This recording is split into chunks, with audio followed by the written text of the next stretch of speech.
बात कर लेते हैं आज के सेशन में मोस्ट इंपॉर्टेंट क्वेश्चन के बारे में। तो हमारा ये सेशन जो है वेरी वेरी इंपॉर्टेंट है, जो कि आपके एग्जाम में आने वाले जो क्वेश्चंस हैं सारे उन्हीं क्वेश्चंस को हम कवर करने वाले हैं। अप्रॉक्सीमेट अगर आप इन्हें अच्छे से कवर कर लेते हैं तो ये आपका 80% मार्क्स से आपका एग्ज़ाम है, बहुत अच्छे मार्क्स से आपका कंप्लीट हो जाएगा। तो हम बात कर लेते हैं, ये आपका कोड है BPCS 185 सामवेगिक क्षमता का विकास। ठीक है, तो देखिए पहली बात तो यह है कि हमें पता होना चाहिए कि सामवेगिक व्यवस्था क्या होता है। सामवेगिक का मतलब क्या होता है? देखो, सामवेगिक का मतलब होता है जो हमारे सेंस होते हैं, सेंस ऑर्गन होते हैं, तो उसे हम सामवेग बोलते हैं। जिससे हम बोल सकते हैं कि महसूस, जैसे कि खुशबू लेके कि हम जान जाते हैं कि ये बदबूदार चीज़ है, या फिर मतलब इसमें से खुशबू आ रहा है या फिर स्मेल आ रहा है। ये क्या है? सामवेगिक मतलब होता है कि इंसान को सेंस ऑर्गन के रूप में जो है आपका पर्टिकुलर किसी चीज़ को जानने की क्षमता। ठीक है, अब उन्हीं के बारे में हम पढ़ेंगे। तो हमारा पहला क्वेश्चन है, सामवेगिक बुद्धि की व्याख्या करें और इसके ऐतिहासिक विकास के बारे में बताइए। यानी कि सामवेगिक जो बुद्धि है उसके बारे में व्याख्या करना है और इसके विकास के बारे में बताना है। ठीक है, तो पहली बात यह है कि सामाजिक कौशलों को बढ़ाने के लिए सामवेगिक व्यवस्था होना आवश्यक है। यानी कि समाज में हमें जीने के लिए हमारे सामवेगिक क्रिया का होना आवश्यक है। अब जैसे कि आप समाज में रह रहे हैं तो आप सही गलत क्या है इस सब चीज़ की परख कर सकते हैं, तभी हमारा क्या है सामवेगिक व्यवस्था में एक महत्वपूर्ण योगदान हो सकता है। बेसिकली अगर मैं बात बोलूँ तो इसी चीज़ को अंतर्राष्ट्रीय स्तर पर जो है आज हम बड़े पैमाने पे देख सकते हैं कि इसकी पहचान करने के लिए स्वयं की बुद्धि कितनी है इस चीज़ का परख करना महत्वपूर्ण शामिल है। जैसे गोलमैन द्वारा 1998 में यानी कि 1998 में परिभाषा दिया गया था कि हमारे आंतरिक समाज में, यानी कि हमारे समाज के अंदर जो भी बोल सकते हैं कि स्थितियां हैं, जो भी स्थितियां पैदा होती हैं, वो हमारे पूर्ण रूप से हमारे संवेगों और बोल सकते हो हमारे क्षमताओं पर आधारित होता है, हमारे बुद्धि पे आधारित होता है। सांवेगिक का मतलब ही होता है कि मनुष्य की वो क्षमता जिसका प्रयोग करके वो अपने बुद्धि का प्रयोग करके अपने जीवन को सरल तथा विकसित बना सकता है। यहाँ तक। अब उसके बाद हमारा बेसिकली ये आ गया, सलोवी एवं मेयर के द्वारा जो है ये 1990 में बताया गया कि सामवेगिक बुद्धि समाज के बुद्धिमत्ता को दर्शाता है। यानी कि जो सामवेगिक बुद्धि है ना, वो समाज के बुद्धिमत्ता और समाज की भावनाओं को आपस में जोड़ने का काम करता है, जो कि अंतर एक दूसरे के बीच रखने का प्रयास करता है। ठीक है, बेसिकली विश्व स्तर पर जो है ये विचार भी आज हम देख सकते हैं कि जिस बुद्धि व्यवस्था, यानी कि जिसे हम IQ बोलते हैं, IQ लेवल, जैसे हम बोलते हैं ना IQ लेवल, यानी कि बुद्धिलब्धि का मतलब यह होता है कि IQ लेवल की आपके पास मतलब सामयिक व्यवस्था में आप कितने याद कर सकते हैं, कितना आपकी कैपेसिटी है। ठीक है, अब उसके अंतर्गत हमारा आ जाता है कि गलासोप और मिशेल के द्वारा भी 2005 में ये बात बोला गया। गलासोप, जिसे हम गलोसोप बोलते हैं और गलासोप भी बोल सकते हैं, क्योंकि कहीं पर गलोसोप लिखा जाता है और यहाँ पे कहीं पे गलासोप लिखा गया है। ठीक है, और मिशेल, ये दोनों भी विचारक थे जिन्होंने सामवेगिक बुद्धि को सीधी जानकारी के रूप में ये बताया कि जो IQ है वो हमारे परिसीमित और मापदंडों के भीतर जो है पूर्ण रूप से शामिल है। सामवेगिक बुद्धि का ऐतिहासिक विकास की बात कर रहे हैं, यानी कि जहाँ पे ऐतिहासिक विकास की बात कर रहा है तो देखो कार्य क्षेत्र की बात बोला जाए, जिसमें हमारा 1920 के आसपास जो था ना, वहाँ से हमारा सामवेगिक बुद्धि का विकास हमारे समाज में देखने को मिला।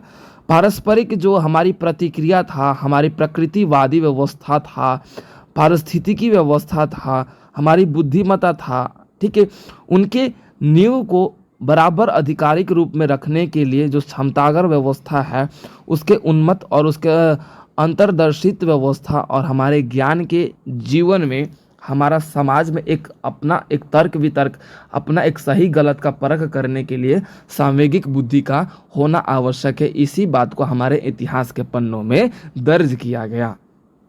अब उसके बाद हमारा सेकंड क्वेश्चन आ जाता है, आत्मसिद्धि के अर्थ समझाइए और सामवेगिक बुद्धि के विकास में इसका महत्वपूर्ण चर्चा कीजिए। आत्मसिद्धि का मतलब होता है कि मेडिटेशन।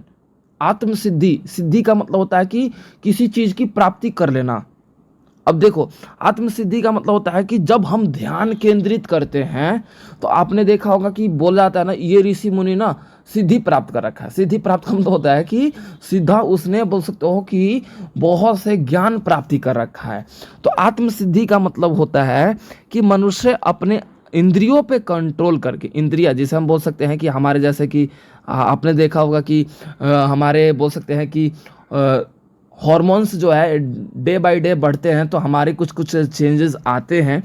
तो उस स्थिति में हमारे इंद्रियों पे कंट्रोल करते हुए, हम अपनी आत्मा के ऊपर कंट्रोल करते हुए अपने संवेगों को कंट्रोल कर सकते हैं, जिसके कारण हमारे मनोवैज्ञानिक व्यवस्था, हमारी आवश्यकता व्यवस्था तथा हमारे बुनियादी आवश्यकताओं को पूर्ण करने की सोच व्यवस्था का जो स्वरूप है वो हमारी भावना देखी जाती है।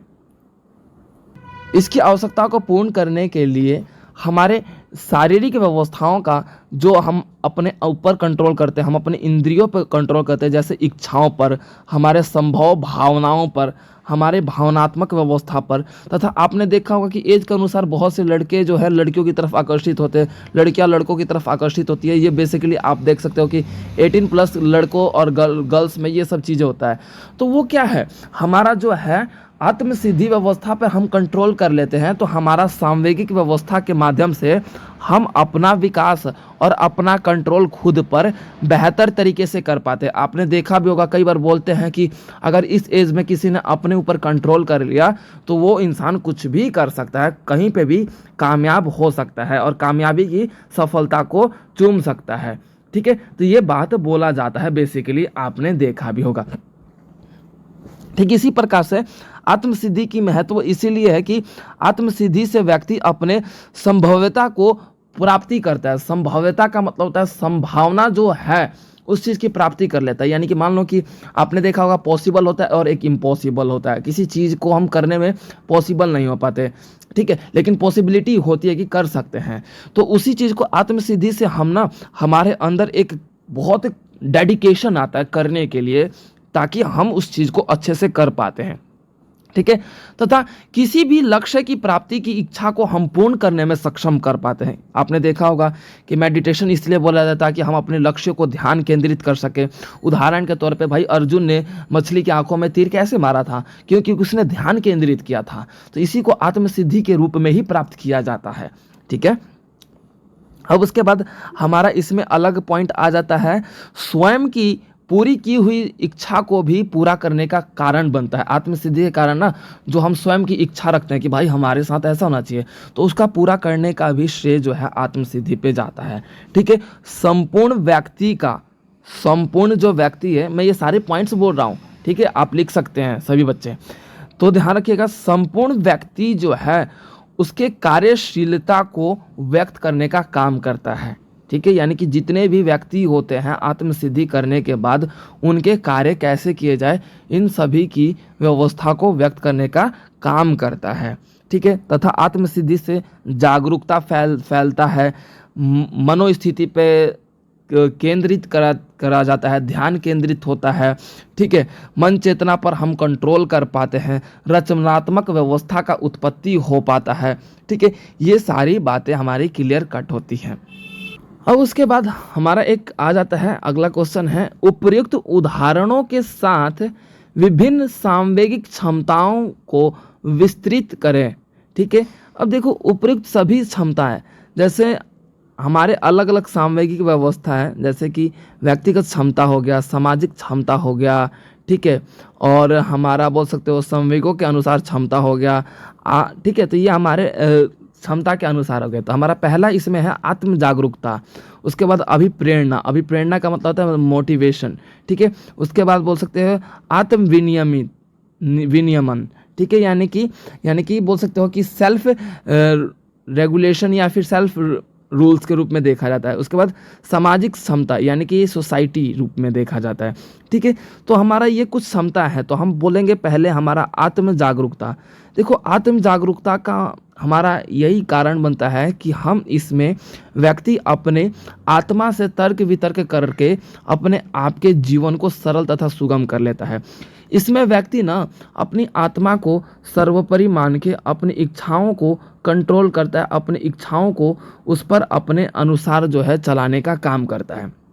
ठीक है, इच्छाओं को बेहतर तरीके से रोकथाम करना, उसकी गतिविधि, उसकी गतिशीलता, अपने भावनाओं को कंट्रोल करने का कारण बनता है, वो आत्म जागरूकता कहलाता है। ठीक है, अब उसके बाद हमारा आ जाता है इसी में आत्म विनियन मनन। ठीक है, आत्म विनियम। ठीक है, इसमें आ जाता है कि आत्म विनियम का मतलब होता है कि जब हम अपने सोल यानी कि जो हमारी आत्मा है उसको एक सिस्टमैटिकली तरीके से यानी कि एक नियमित तरीके से चलाएं। ये नहीं है कि उदाहरण के तौर पे आत्मा को एक बोल सकते हो पवित्र रूप में जाना जाता है, तो आत्मा हमारे बोल सकते हैं कि इंसान की आत्मा ना गलत नहीं होनी चाहिए, गलत सोच नहीं रखना चाहिए, ऐसे बोलते हैं ना। यानी कि हमारा एक तौर तरीका होना चाहिए हर चीज़ का कि हमारा जो आत्मा है वो पूर्ण रूप से सर्वोपरि तथा हमारा जो है बेहतर तरीके से और अच्छे और बोल सकते हो कि नैतिक रूप में सभी के लिए विचार रखे। नैतिक यानी कि दूसरे के भले के लिए भी विचार रखे तथा सकारात्मक तौर तरीके से अपनाया हो। ठीक है, वो अपने अनुसार जो है विश्व व्यवस्था और ईमानदारी व्यवस्था के रूप में जो है उसकी आत्मा को आगे बढ़ाया गया हो। ठीक है, या फिर आगे बढ़ रहा हो, समाज में तर्क वितर्क के रूप में समाज के साथ उसका मिलन हो, बैठक हो। ठीक है, इस तरीके की जो है हमारी आत्मा खुद से होनी चाहिए।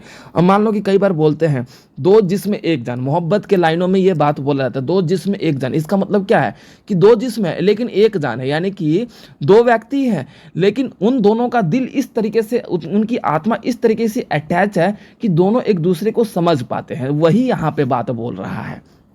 ठीक है, उसके बाद हमारा आ जाता है स्व प्रेरणा। स्व प्रेरणा का मतलब होता है कि जब हम सांवेगिक क्षमता के अनुसार आते हैं तो इसका अर्थ होता है कि हम अपने अनुभव, अभिव्यक्ति तथा अपने जो प्रभावी ढंग है उसको बेहतर तरीके से अपने लक्ष्य की ओर प्रेरित करें। यानी कि जो हमारा लक्ष्य है हम खुद में, हमारा जो संवेग है वो हमारा खुद प्रेरित करे कि नहीं तू अपने लक्ष्य से भटक रहा है, नहीं तू अपने कर्तव्य से भटक रहा है, तू गलत रास्तों पे जा रहा है। इस तरीके की बातें हमारे खुद की सामवेगिक व्यवस्था से निकलनी चाहिए और ये तब होता है जब हमारे मेडिटेशन व्यवस्था की अवस्था होती है। ठीक है, उसके बाद सामाजिक जागरूकता। सामाजिक जागरूकता आप सब शब्दों से समझ सकते हैं कि समाज के प्रति एक व्यक्ति का जो है जागरूक फैलाने का कार्य होना चाहिए ताकि समाज का एक उसका दायित्व हो कि समाज के सोसाइटी को और बेहतर तरीके से जो है एक संदेशानुसार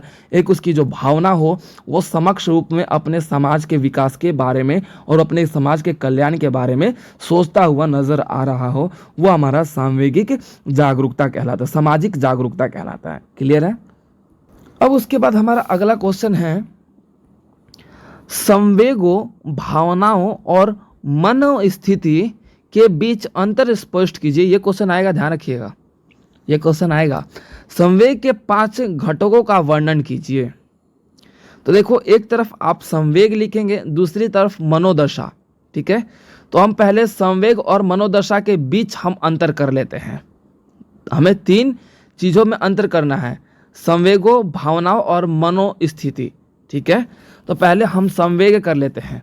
देखिए, किसी भी संवेग के बीच जो स्पष्ट बात होता है, जैसे कि एक व्यक्ति कोई भी खूबसूरत मतलब स्मारक देखता है तो उसके मन में एक प्रसन्नता होती है, मतलब खुशी वाला एक फीलिंग्स होता है, वो भी संवेग है।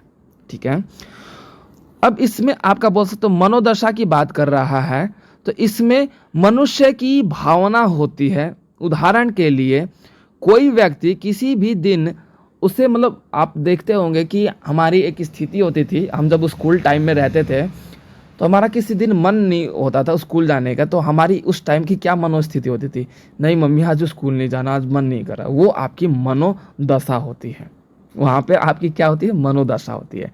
ठीक है, अब उसके बाद संवेग में आता है नेक्स्ट पॉइंट।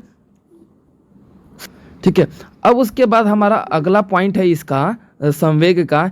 इसका स्वरूप संक्षिप्त होता है जो कि सेकंड या मिनट में गायब हो जाता है। यानी कि संवेग है ना फ्यू ऑफ सेकंड के लिए होता है, जो आपका संवेग होता है यानी कि जो सेंस होता है फ्यू ऑफ सेकेंड में गायब हो जाता है।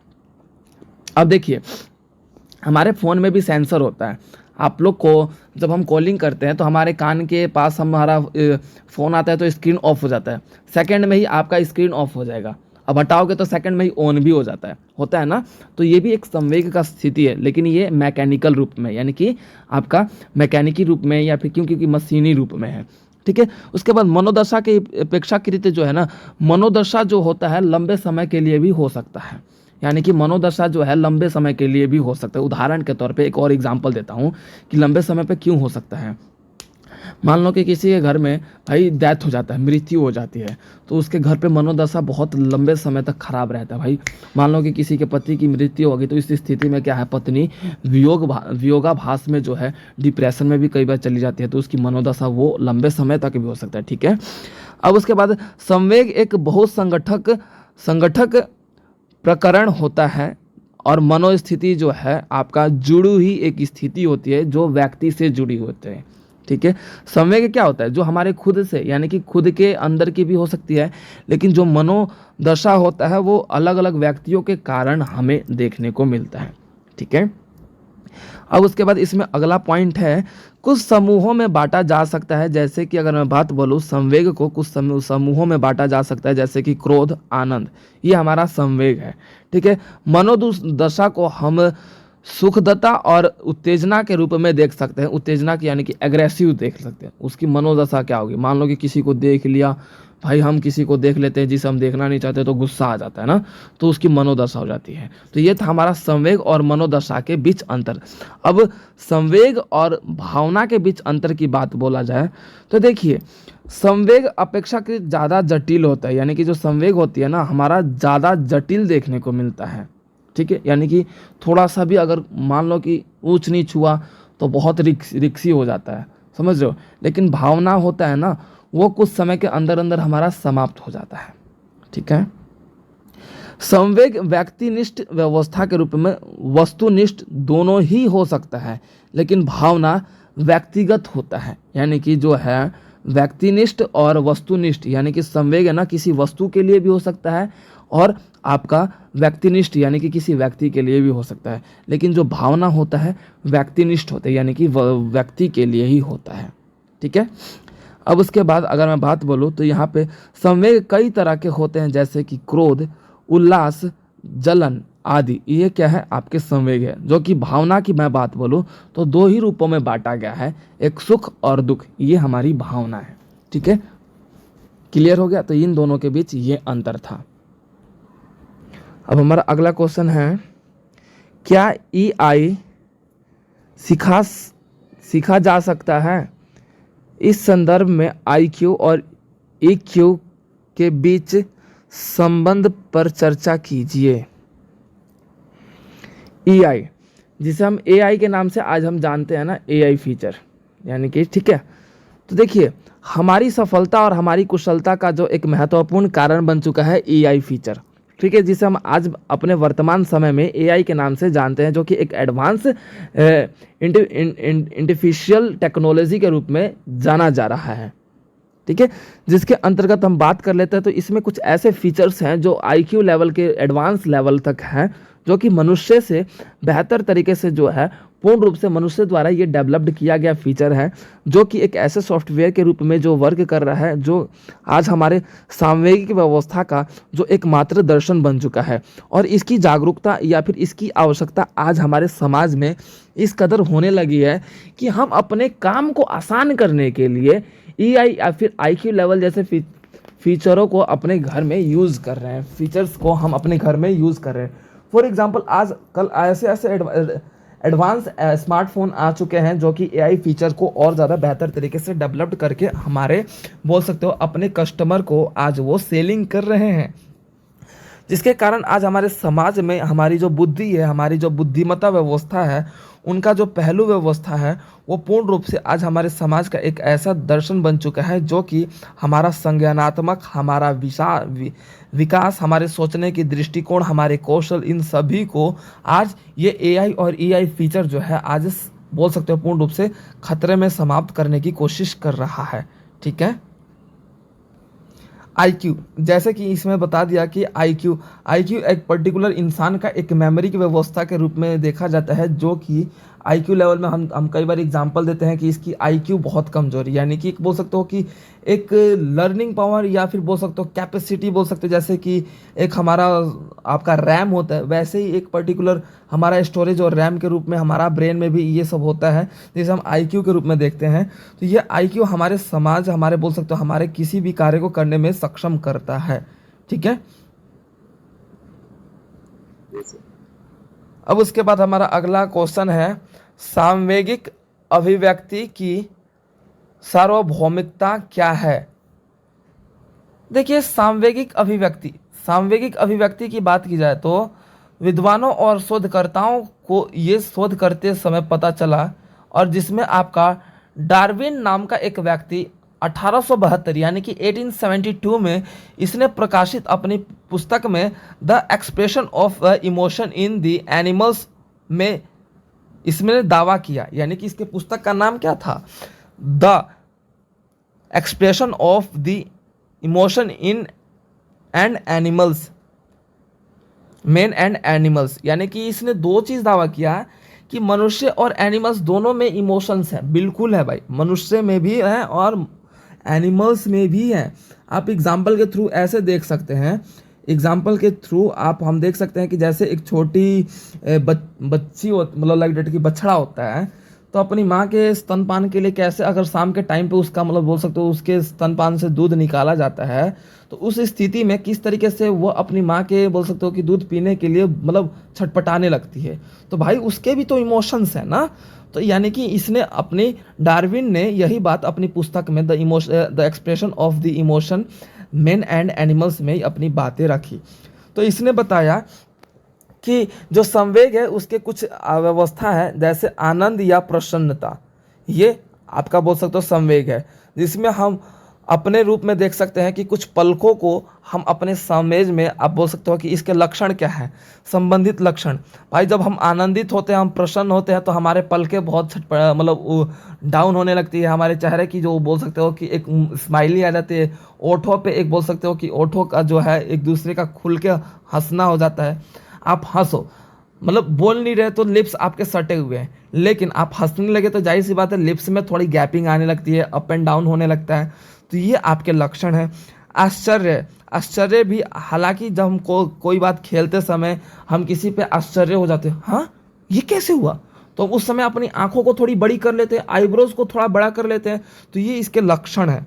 ठीक है, उदासी के बाद बोला है तो मुंह पे झुर्रियाँ पड़ जाती है, हम कभी भी उदास होते हैं तो भाई अपने मुंह पे हाथ रख लेते हैं, साइड में झुक जाते हैं, तो उस स्थिति में हम उदास हो जाते हैं। क्रोध में भाई हमारी आंखें लाल हो जाती हैं, आंखों में बोल सकते हो कि एक अलग ही आग सा दिखाई देने लगता है। तो ये हमारा क्या है, सामवेग है। तो ये इसके साथ साथ हमारा ये क्वेश्चन कंप्लीट होता है, सामवेगिक अभिव्यक्ति की सार्वभौमिकता क्या है। इसमें हमने यही देखा कि अभिव्यक्ति यानी कि जो एक व्यक्ति है उसकी अलग अलग स्थितियों में क्या स्वरूप है, उसके लक्षण क्या है। ठीक है, क्लियर है। अब उसके बाद हमारा अगला क्वेश्चन है, समस्या केंद्रित और संवेग केंद्रित समायोजित रणनीतियों की व्याख्या करें। अब देखिए, व्यक्तियों द्वारा अलग अलग हम आंसर की बात बोले तो इसमें समस्या केंद्रित और संवेग केंद्रित समायोजित रणनीति। अब देखो इसमें क्या बोल रहा है ना कि हमारे आसपास के टाइम पे हम बोल सकते हैं कि आज हम देख सकते हैं कि अलग अलग समस्याएं हमें उत्पन्न होती हैं। ठीक है, तो अलग अलग समस्याओं के कारण जो है हमारी स्थितियां अलग अलग होती है, हमारे रिएक्शंस भी अलग अलग हो जाते हैं, हमारे बोलने का टोन भी अलग हो जाता है। तो देखिए, हमारा जो विस्तार है, हमारे अलग अलग समस्याएं हैं, वो हमारे जटिलताएं हैं।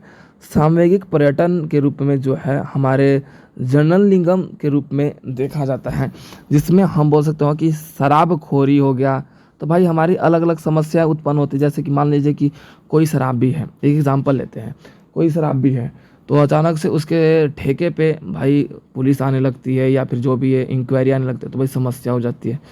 तो समस्या केंद्रित व्यवस्था हमारा भी सामयिक जो है वर्ग करता है, जिसके कारण हम कई बार घबराने के कारण जो है हम पकड़े जाते हैं। आपने देखा होगा फिल्मों में, बेशक हमने गलती की, लेकिन कई लोग ऐसे होते हैं जो घबराते नहीं है, नीडर होते हैं, तो भाई पकड़े नहीं जाते हैं।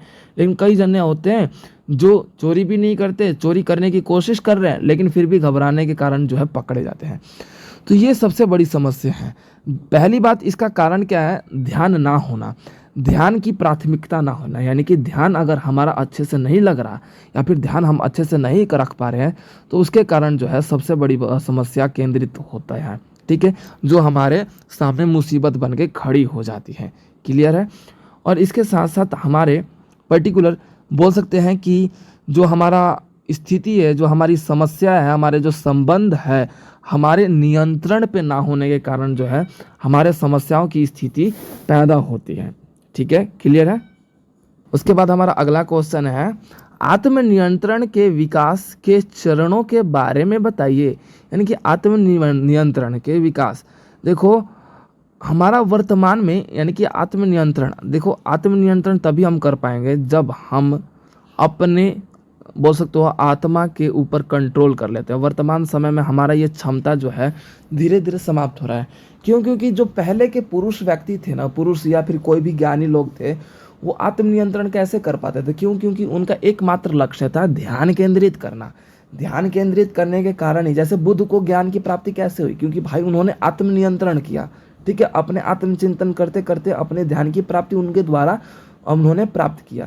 तो इस स्थिति में हम ये कह सकते हैं आत्मनियंत्रण हमारे अप्रभावी व्यवस्था, हमारे क्रियाओं में व्यवस्था और तथा हमारे संवेगों का स्वरूप है, जिसके कारण हम अपने प्रभाव को जान पाते हैं। हम अपना ध्यान कितना लगाना शरीर क्रिया व्यवस्था में परिवर्तन करने में सक्षम बन पाते हैं।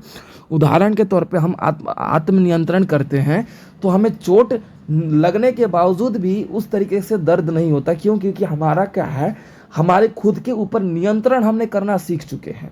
हमारे शारीरिक, हमारे मानसिक व्यवस्था में किसी भी प्रकार की घटना घटित होती है तो उस स्थिति में हम क्या है कि उससे जूझने में सक्षम हो पाते हैं, यानी कि फेस आउट करने में सक्षम हो पाते हैं। अब वर्तमान स्थिति में इसी चीज़ का उत्तरदायी कारण, सबसे बड़ा कारण क्या है कि जो हमारे आज समाज में जो परिवार है, उन परिवारों में आप देख सकते हो कि उन पे नियंत्रण किसी भी व्यक्ति का नहीं है।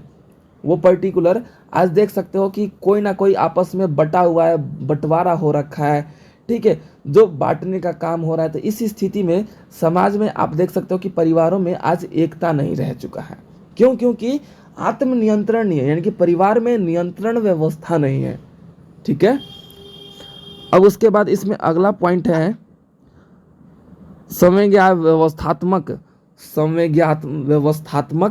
स्थिति, व्यवस्थात्मक स्थिति।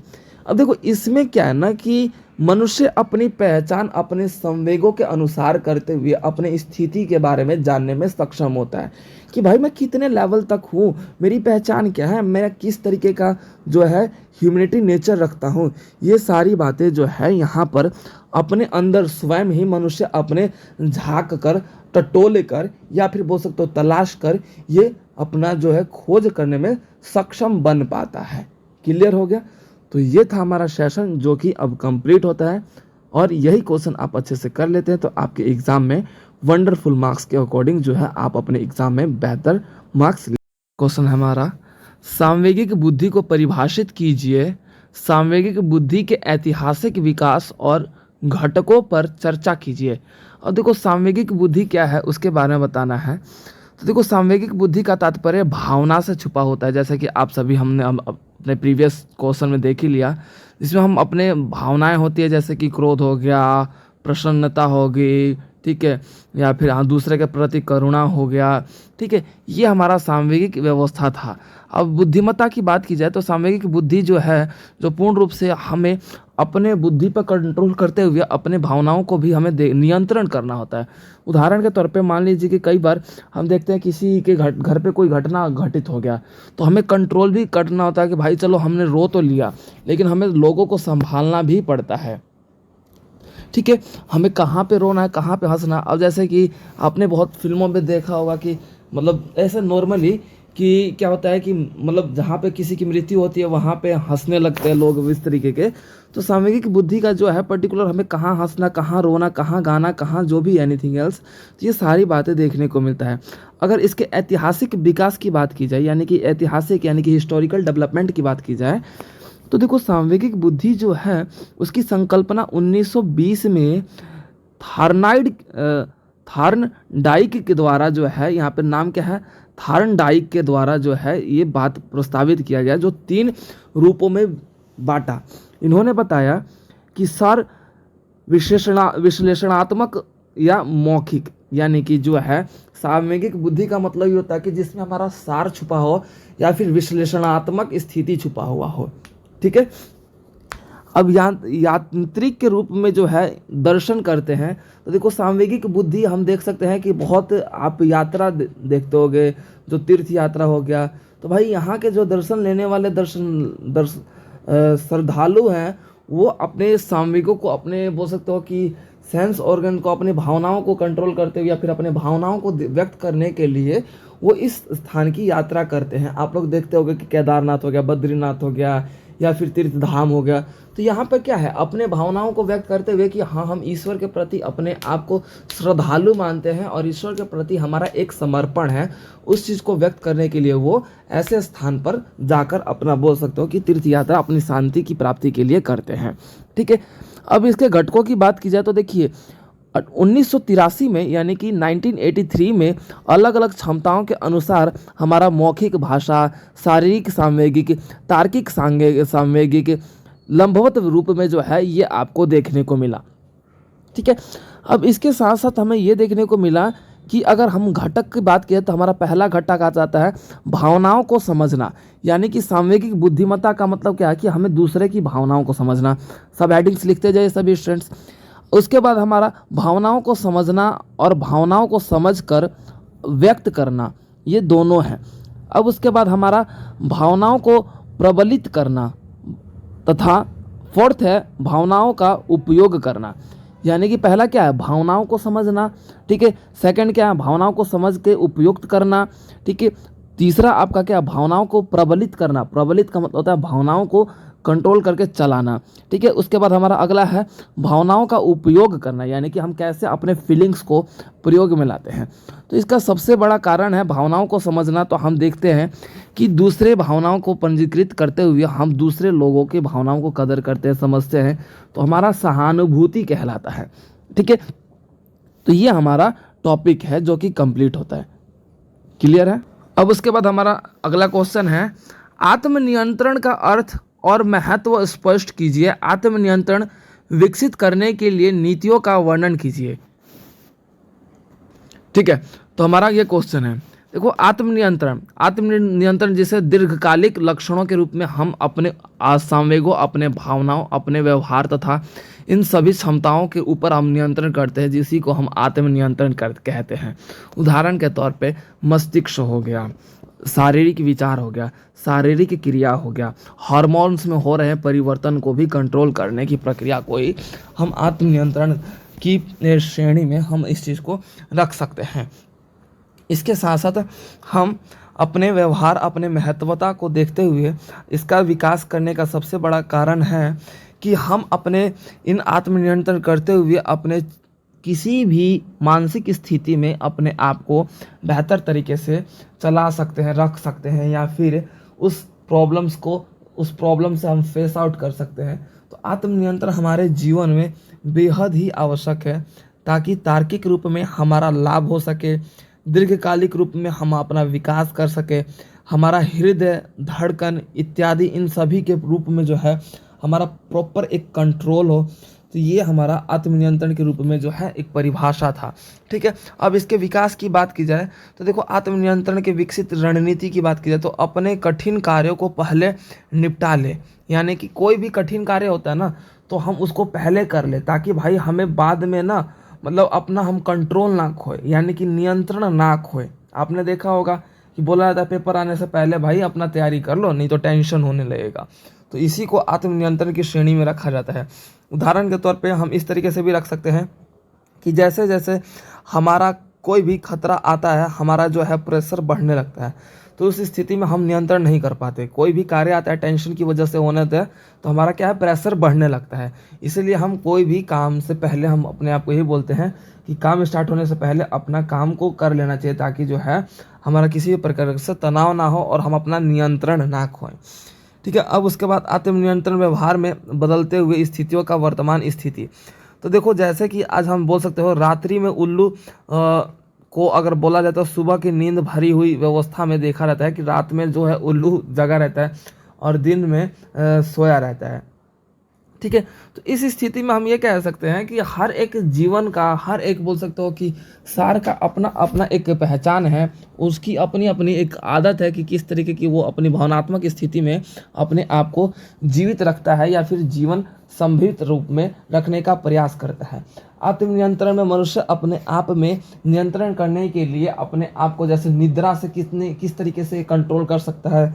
बहुत से लोग होते हैं भाई, रात को 9 बजे सो जाते हैं, उठते 7 बजे 8 बजे हैं, तो ऐसे ऐसे लोग भी हैं। तो उन्होंने क्या है, अपने निद्रा पे आत्मनियंत्रण नहीं किया है। ठीक है, उसके साथ अपना ध्यान भटकाने के लिए इजाज़त नहीं। ठीक है, यानी कि आत्मनियंत्रण लेने के लिए हमें क्या करना चाहिए भाई, हमारा ध्यान ना भटके, इसीलिए हमें किसी भी चीज़ से इजाज़त ना लेके, फॉर एग्जांपल मान लो कि आप कहीं भी देखते हो कि कोई दो व्यक्ति बात करते हैं, तो भाई आत्मनियंत्रण का मतलब क्या होता है कि हमारा खुद का एक रिस्पेक्ट है कि वहाँ से बिना बोले हम साइड से निकल जाए ताकि वो दोनों डिस्टर्ब ना हो। ठीक है, तथा अब अगला पॉइंट है स्वयं के कार्य को करते हुए ध्यान देना। यानी कि आत्मनियंत्रण हम तभी कर सकते हैं जब हम अपने स्वयं के जितने भी कार्य हैं ना उसको ध्यानपूर्वक करते हो, तभी हम अपना आत्मनियंत्रण कर सकते हैं। क्लियर हो गया। अब एक क्वेश्चन इस तरीके से पूछ देगा कि सामवेगिक बुद्धि के लाभ को परिभाषित कीजिए, ये क्वेश्चन पूछ देगा। तो देखो, सामवेगिक बुद्धि क्या होता है ये तो आप बता ही दोगे, कोई दिक्कत है नहीं। ठीक है, हमने प्रीवियस जितने भी ऊपर अभी जितने भी क्वेश्चन कवर किए उनमें हमने आपको बता ही दिया है। ठीक है, उसके बाद हम बात कर लेते हैं इसमें आपके सामवेगिक बुद्धि के लाभ। तो पहला क्या है, आत्म जागरूकता। हमारा पहला पॉइंट है कि आत्म जागरूकता किसी भी भावनाओं को जागरूक करने के लिए रोज़मर्रा की घटनाओं और भावनाओं को सहज तरीके से हमारी इच्छाएं शामिल होती है, जिसमें हम पर्टिकुलर अपने इच्छाओं के अनुसार जो है खुद को जागरूक कर पाते हैं। ठीक है, उसके बाद आत्म स्वयं का मतलब यह है कि हमारा जो सामवेगिक क्रिया है उसके कारण हम अपने किसी भी कार्य को करने के लिए स्वयं ही बोल सकते हैं कि सक्षम हो पाते हैं, प्रबल हो पाते हैं, या फिर अपने कार्य को करने में कैपेबल हो पाते हैं। ठीक है, उसके बाद सामवेगिक बुद्धि के कारण हम सहानुभूति रखते हैं। तीसरा पॉइंट इसका लाभ क्या है कि हमारे अंदर सहानुभूति की जो स्थिति है ना वो बेहतर हो जाती है, यानी कि बेस्ट हो जाती है। ठीक है, उसके बाद प्रेरणा की बात की जाए तो हमारा सामवेगिक बुद्धि के कारण हम इंस्पायर हो जाते हैं, यानी कि बोल सकते हो कि इंस्पिरेशन से भर जाते हैं। ठीक है, तो ये हमारा जो है पॉइंट था जो कि पूर्ण रूप से कंप्लीट होता है। इसमें हम सामाजिक कौशल भी बोल सकते हैं कि हमारा सामवेगिक बुद्धि के होने के कारण ना हम सामाजिक कौशल में भी विकसित कर पा रहे हैं स्वयं को, क्योंकि समाज में हमें किन किन लोगों से किस तरीके की भावनात्मक विचार रखने हैं, कैसे कैसे थॉट्स को एक्सप्लेन करना है, इन सभी बातों को जो है हमारा सामाजिक कौशल के रूप में ही छुपा हुआ है, जो कि पूर्ण रूप से अब हमारा ये सेशन कंप्लीट होता है। और उसके बाद हमारा एक और क्वेश्चन हम कर लेते हैं, सकारात्मक दृष्टिकोण के विकास के कारण बताइए। यानी कि सकारात्मक दृष्टिकोण से आप क्या समझते हैं तथा इसके विकास के बारे में बताइए। तो देखिए, सकारात्मक दृष्टिकोण जिसे हम पॉजिटिव पॉइंट ऑफ व्यू बोलते हैं, इसके अंतर्गत हम एक पॉजिटिव वाइब्स देखते हैं कि जहाँ पर पर्टिकुलर हमारे जो आसपास के एनवायरनमेंट है, हमारा जो संवेग है वो सकारात्मक हमारा जीवन से भरपूर हो, यानी कि पॉजिटिव इन चार्ज हो। ठीक है, अब जीवन के फलदायी व्यवस्था के रूप में हमारा सुख दुख इत्यादि इन सभी का स्वरूप अपनाते हुए हम अपने जीवन में इस तरीके से सक्षम हो कि जहाँ पर हम अपने पर्टिकुलर जो सकारात्मक सोच है उसके साथ साथ अपना विकास कर सके और तथा अपने समाज का भी विकास करने में सक्षम हो सके। अब सकारात्मक विचारों का सबसे बड़ा कारण क्या है ना, हमारे आसपास का वातावरण। आज हम देख सकते हैं कि हमारे आसपास के वातावरण में कुछ सीखे या ना सीखे, लेकिन 2 साल का बच्चा भी बोलना अगर सीख गया तो वो पहले गाली ही सीखेगा अगर वो बाहर घूमने जाता है, उसके बाहर खेलने कूदने जाता है। बिकॉज आज हमारा जो इन्वायरमेंट है वो पूर्ण रूप से सकारात्मक ना होकर नकारात्मक, हर तरीके से नकारात्मक हो चुका है। गाली गलौज देना, पढ़ना नहीं, पढ़ने पे ध्यान नहीं लगाना, गलत चीज़ों की तरफ आकर्षित होना, ठीक है, मतलब स्मोकिंग करना, ड्रिंकिंग करना, डेट इज़ द, मतलब ये आपका जो है मनुष्य आज डे बाय डे इस चीज़ से घिरा हुआ जा रहा है। जिसके अंतर्गत हम ये कह सकते हैं कि सकारात्मक दृष्टिकोण के कारण जो विकास है निश्चित होता है, लेकिन आज के वर्तमान समय की बात करी जाए तो सकारात्मक दृष्टिकोण की कमी होने के कारण जो विकास की स्थिति है वो धीमी पड़ चुकी है। जिसके कारण मनुष्य का जो सांवेगिक बुद्धि है, अगर वो अपना बुद्धि सही तरीके से उपयोग नहीं किया तो आने वाले समय में जो भारत की स्थिति है वो उसकी अर्थव्यवस्था को कमज़ोर कर डालेगा। ठीक है, तो ये था हमारा सेशन जो कि अब कंप्लीट होता है, और इसके साथ ही ये हमारा जो कोड है पर्टिकुलर, इस कोड के मोस्ट इम्पॉर्टेंट क्वेश्चन जो है जो कि आपके एग्ज़ाम में आने वाले हैं वो पर्टिकुलर कंप्लीट होता है। BPCS 185 जो कि सामवेगिक क्षमता का विकास के ऊपर ये डेडिकेटेड था। तो ये हमारा सेशन जो कि पूर्ण रूप से कंप्लीट होता है। स्टूडेंट्स, इन्हीं क्वेश्चंस को आप अच्छे से कर लेते हैं तो आपके एग्ज़ाम में बेस्ट मार्क्स 80+ मार्क्स आने के चांसेस 100% है। और आप सभी अपने कमेंट्स में जो भी डाउट्स हैं, अपना पॉइंट्स ऑफ व्यू अपना जरूर शेयर कीजिए। ओके स्टूडेंट्स, तो मिलते हैं अपने नेक्स्ट सेशन में, नेक्स्ट क्लास।